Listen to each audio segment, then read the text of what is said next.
Te rog frumos. E gata,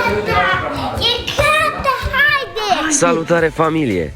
Astăzi stăm toți la masă pentru prima dată în noua noastră casă și vă dăm și o idee despre cum poți transforma o seară simplă sau banală într-una specială. Nici nu știți de când așteptăm acest moment. Haideți să începem vlogul! Salutare și bine v-am găsit la un nou vlog! Haideți să nu mai lungim cu intro-ul. Cred că ați văzut că ne simțim bine în jurul mesei, așa că trebuie să începem videoul, să ne și pregătim pentru ceea ce voi ați văzut în intro. Vă facem cunoștință cu Daniel și cu Larisa, ei sunt prietenii noștri de la Oradea. După cum știți sau după cum voi nu știți, toată extensia casei noastre a fost făcută pentru că aveam nevoie de un loc de luat masa mult mai mare. Vă dați seama totul. A fost făcută pentru momentul ăsta. Momentul ăsta a venit. Așa, Asta... deci, ca să pună presiune pe mine mai mult. Exact, asta am să zic eu acum. Voi vă dați seama câtă presiune am avut eu ca să aleg masa care trebuie. Și după aia câte discuții am avut noi ca să alegem mărimea care trebuie. Povestea începe când? În martie am început toată povestea. În martie am început-o cu tine, dar Da, ne-am pregătit până- și ne-am gândit ce și cum. Da, ei m-au vizitat la Oradea, adică chiar a fost o treabă importantă pentru ei, dacă au venit până la atelierul nostru să discutăm în persoană pentru masă și da, discuții de la nevoi, de la cum să arate, toate le-am stabilit și nici ei nu știu cum arată masa, pentru că am păstrat... Hai să vedem, hai să vedem. Ok, hai să începem. Deci o să vedem împreună cu voi deodată cum o să arate și sunt super curioși și n-au vrut să ne arate nicio poză înainte. Stai, un disclaimer. Noi am discutat cam cum ar trebui să fie, dar știi, de la dorință la înfăptuință, e drum lung. Hai să mergem în dining. Bun. Deci locul unde o să stea masa este în zona noastră de dining. După cum vedeți, nu mai avem nailoane prin care am protejat grinzile. Ba chiar au apărut acolo niște plântuțe mici care vor crește mari. Unde Ok, vine? deci sunt foarte fericită și abia aștept să văd cum o să arate, pentru că asta arată că aproape e gata toată casa complet. Deci... Mă zici că deschide cel mai frumos cadou. Sigur nu e tapet. Parcă e făcut în Photoshop, man. Paule, ce frumoasă e. Ceea ce vedeți voi este acum este opera lui Daniel, care are un atelier care se numește Atelier Lignum. Este un atelier de tâmplărie unde ei fac mese, cârpătoare, chestii de bucătărie, mai fac și corpuri din astea am văzut. Tot. Noi am început cu curpătoare, doguri, nu știu cum toată lumea le zice în toată țara diferit. Dar pandemia ne-a obligat să intrăm și pe mobilier mai repede, așa că toată pasiunea noastră o băgăm în mobilier acum, dar și în platouri, dar ne place foarte mult să facem mobilă, custom și cu personalitate. Și împachetată bine. Asta nu știam cu fierul ăsta aici. Da, da. Deci astea surprizele, tot le vedem. Așa, sarea și piperul. În seara asta o să mâncăm ceva complet special. Vrem să inaugurăm masa asta deosebită. Ceva ce pe noi ne-a impresionat foarte tare când am fost la niște prieteni în Cluj este raclet. Eu nu am știut ce înseamnă. Am pus și întrebarea asta pe Instagram și foarte mulți dintre voi ați știut exact ce înseamnă aparatul ăsta și cum se numește. Și am cumpărat un aparat de raclet pe care o să-l folosim acum pe noua masă. Am pregătit și platourile și vrem să stăm așa în jurul mesei să o inaugurăm. Ce zici? Bună! Accept! Hai, mama! Ia uite aici ce avem!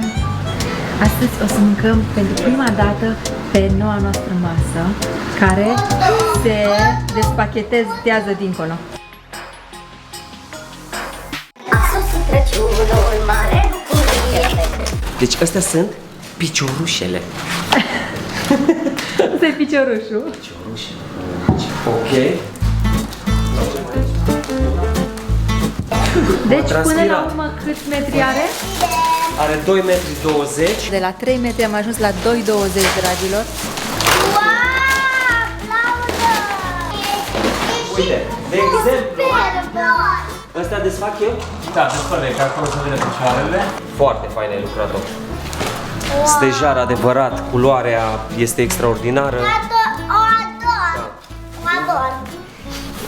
Și eu sunt foarte prețioasă la culoare Da, e foarte și fain. pot spune că îmi place foarte mult. Și ia uite, elementele astea, mă, de detalii, de fiarele astea, deci pur și simplu le ador.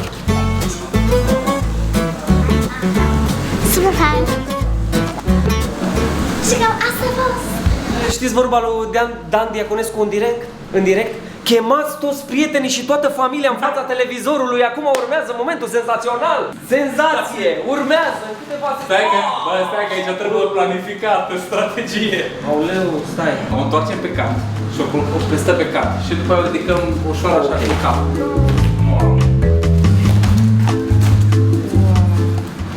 Asta nu mai merge, iubit. Paul, mută în Salut! Epoca aia nu ai. Stai că deja eu sunt entuziasmat. Wow, ce fain este! Aici o să mănânc mereu și o să stau pe ea și o să pictez pe ea. Nu o să pictezi. Uite, vezi asta aici. Ca un spic de greu. Da, mamă. Asta ți-am pus un teaser atunci. Da. Hai să punem pe masă. Doamne. Deci ăsta e ghiveciul care o să stea pe masă, nu? Și nu o să ne mai vedem între noi. Ba da. Deci o masă atât de superbă trebuia să aibă și o lampă în care s-a investit la fel de multă dragoste și pasiune. Așa că eu am făcut această lampă, care este o lampă ghiveci, așa l-am intitulat eu. Într-unul din videourile următoare o să vă arăt și cum am făcut-o. Bine? Acum, trebuie să o suspendăm. Bine?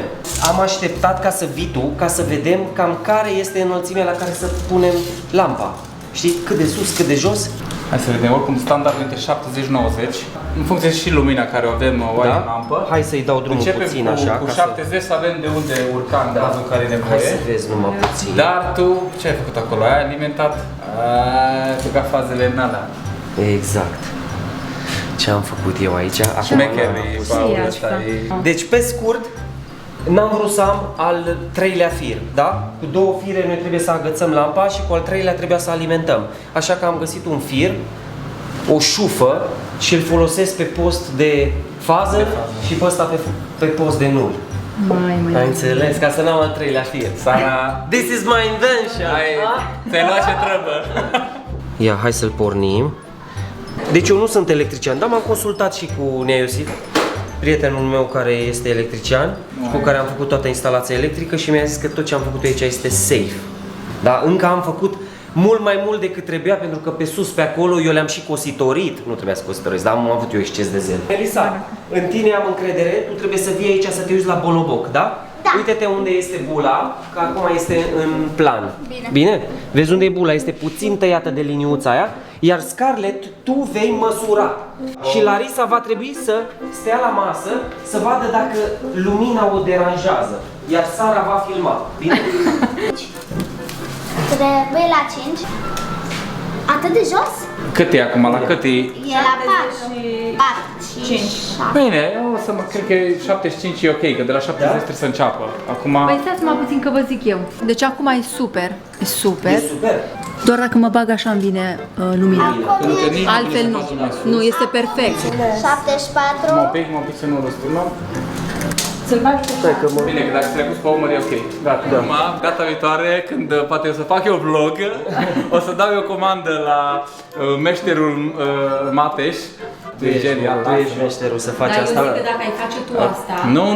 Nu, deci e o chestie super complementară. Deci... Da. Apropo, trebuie neapărat să mergeți să vedeți Instagramul lui Daniel, Lignum, Atelier Lignum. O să vă las și pe ecran adresa lor și trebuie să vedeți ce fac ei. Asta da, e frumoasă, mulțumesc și eu pentru cuvintele voastre. Eu o să dau comandă. Știi care e singura chestie care poate nu-mi place foarte tare? Paul a făcut aici cu oțet să se formeze ce e asta? Rugină.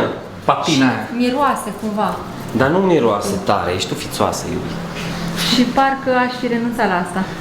Nu, asta e originalitate și unde lucram eu înainte, așa se făceau modele de picioare. Nu zic în ce se băgau ca să ajungă la rugina. Zic că mi-ai zis. Urină de vacă, da. Ca să accelereze. Bine, noroc că Paul a folosit oțet. Aici o să pun niște plante stabilizate, adică plante împăiate și niște mușchi și niște chestii. Spațiul care este aici de jardinieră vreau să îl las doar pentru iederă, să aibă rădăcinile loc, mai punem apă. Dar ce ai făcut, iubi? Explică-le și lor ce ai făcut cu curentul. Cum bagi apă și acolo e curent. Păi am izolat tot, Vita, da? Am zis, o să fac un video special. What? Asta continuă, se pierde. Ce faceți, băieți, acolo? Ce unghiam, îți plac? Da. Ne uitam aici la... Cât de bine este lipită, de nici nu-ți dai seama că sunt două bucăți, de fapt. Serios? Nu. Uite, vezi aici, de fapt, sunt oglindă, vezi? Aici așa... Bine, fiecare fibră e aranjată cu scop. Ok, și acum să avem prima masă specială acasă. Pe masa asta. La sfârșit, după ce terminăm să dau o ceară. Platoul. Și de unde crezi că e platoul?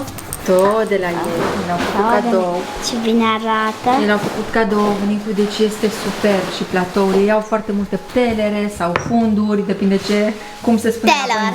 În zona. Teller, fund, cârpător. Fund. Platou. Platou. Pune platou, draga mea.